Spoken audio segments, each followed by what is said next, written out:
Several decades ago, Germany was an icon of a wealthy Europe. But sadly, those days are long gone, and present-day Germany is in a bad place financially. And if you're just getting to know about the troubles facing Germany, you probably came a little late to the party because Germany's financial woes are not new. They have been around for a while, without getting noticed by many people, both in and out of Europe.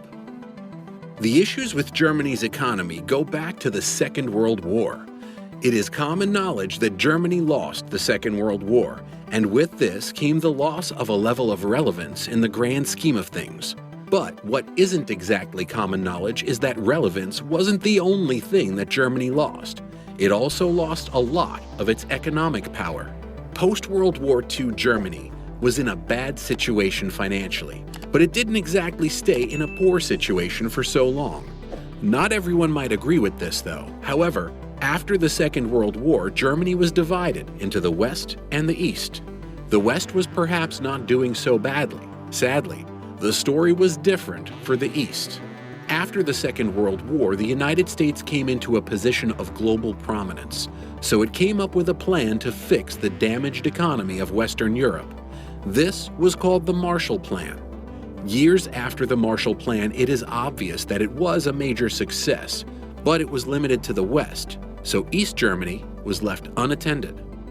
While West Germany thrived economically because of the support it got from the United States' Marshall Plan, the East was struggling. The reason for this is obvious. It didn't get any post-war support. Since East Germany and West Germany were different nations, their economic status didn't matter much to each other. However, after the fall of the Berlin Wall in 1989 and the unification of East and West Germany, it became obvious that this was an issue. West Germany couldn't boast of its thriving economy while the East was in economic ruins. With East and West Germany becoming one nation in 1990, the financial disparity between these two regions became a major concern. For the next decade, Germany picked itself up and gradually built its economy until the early 2000s when it began to thrive. You see, the challenges of unification were real. Germany didn't deny them, but it found a way to rise above them, and it soon became a symbol of a thriving economy.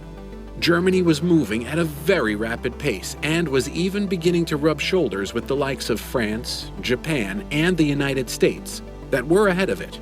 Germany soon got into a golden age. At this point, German products became synonymous with efficiency and luxury.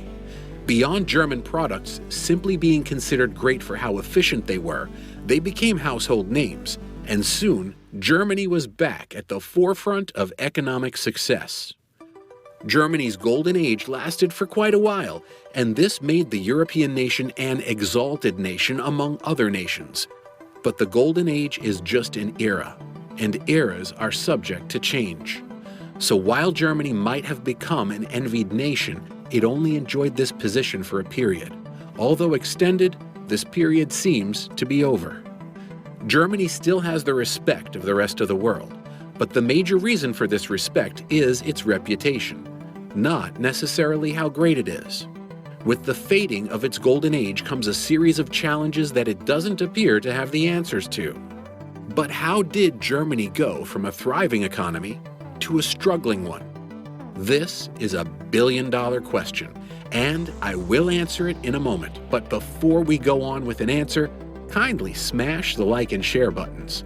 That's not all. Please subscribe to this channel to see more videos like this. Moving on. There are several reasons why the German economy appears to be struggling. Some of these reasons are obvious. However, you might need to have a proper understanding of economics to notice the others. Since some of these reasons are obvious, you might want to blame Germany's present economic state on them, but things are not quite what they seem to be.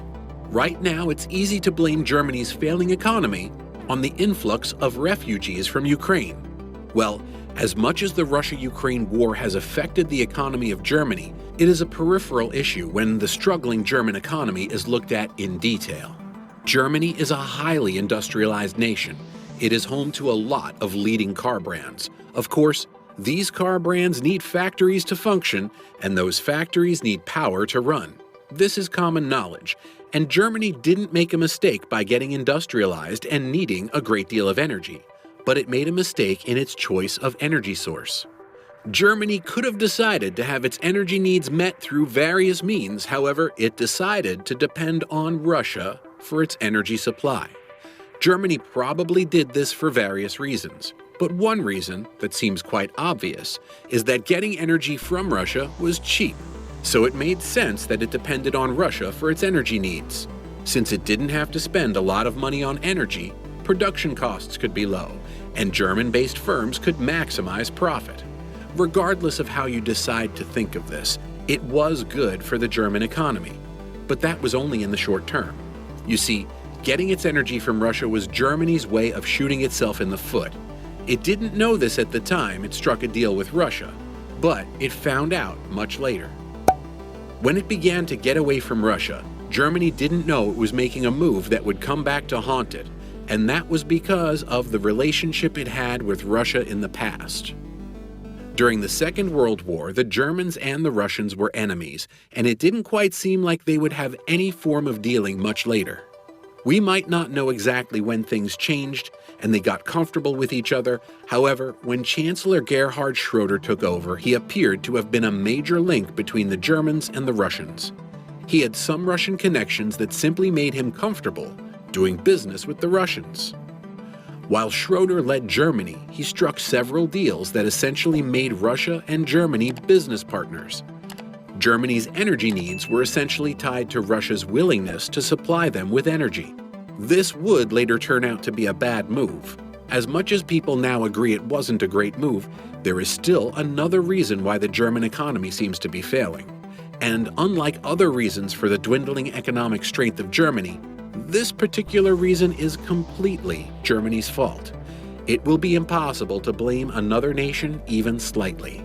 While depending on Russia for its energy, Germany could have developed nuclear energy, as several nations have done.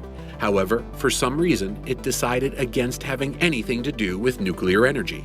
This was its way of walking away from the perceived trouble associated with nuclear energy. At the time, when it decided to do away with nuclear energy, it seemed to be doing its bit to protect the environment. But just maybe, if it had an idea of what the future had to offer, its approach to energy would have been a lot different. Germany's refusal to develop nuclear energy made it very dependent on Russia for its energy needs. This seemed perfect until the Russia-Ukraine war started. With the start of this war came a form of energy-related trouble for the Germans. As the war got more intense, this energy crisis got more serious, and Germany is in quite a bit of trouble now.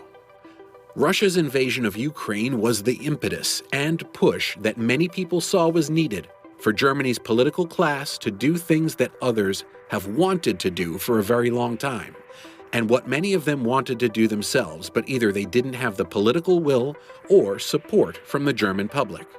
It might seem like the energy crisis in Germany is the only problem they have. Sadly, that's not the case.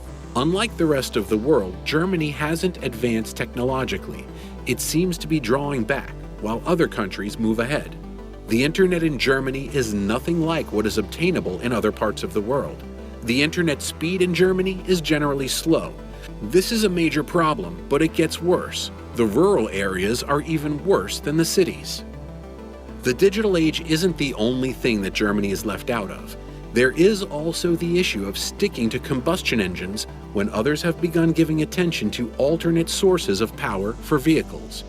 It might seem like the Germans had no idea what was going on, but they did. So why then did you decide to stick to gas-powered vehicles? Well, sticking to gas-powered vehicles was easy, because they didn't pay so much for energy. Now that energy has become expensive, getting into the business of making electric vehicles has become difficult because the German auto market is already flooded with electric cars produced by Tesla. In addition to the already mentioned problems that Germany is facing, there is also the issue of a shortage of workers. Although the war in Ukraine brought a lot of people into Germany, most of these people were women and children. Sadly, they can't add much to the German workforce. Ultimately, various sectors in the country are not as productive as they could be. The financial sector in Germany might be performing below par, and that's an issue for the economy. However, that's not the only reason for the German economy being in a bad place. There is also the political issue. This might not be known outside of Germany, but there is an issue of marginalization in East Germany, and this is just bad for the general productivity of the country. The instability in Germany is now common knowledge, and it is easy to think of it as a German problem alone. Unfortunately, this is far from the truth. Germany's instability is a problem for the rest of Europe. The business world in Europe is being affected, but it's only a matter of time before every part of Europe feels the heat. The landscape of corporate distress in Europe is evolving. While geography and sector continue to be important factors in assessing companies' financial prospects, we're seeing the size of businesses having a much greater impact on their levels of distress. There appears to be a growing disparity between small and large corporations, with smaller firms having been hit hardest by rising interest rates and liquidity challenges. Those on the cusp of refinancing are feeling this most acutely. While larger companies face the same market conditions, they tend to benefit from more diverse funding options and greater liquidity reserves, providing them with more flexibility to manage their capital structures. If Germany crumbles, Europe might not necessarily crumble, but the fall of Germany could be the beginning of the collapse of Europe. We hope it doesn't get to this, but the outcome of things is dependent on the decisions taken by those in charge of running Germany. So what do you think the outcome of this study will be? Will Germany find a way to build its economy, or is this the beginning of the end? Kindly tell us what you think in the comment section below. Before moving on, please like and share this video. Also, subscribe to this channel if you're new here. See you in the next video.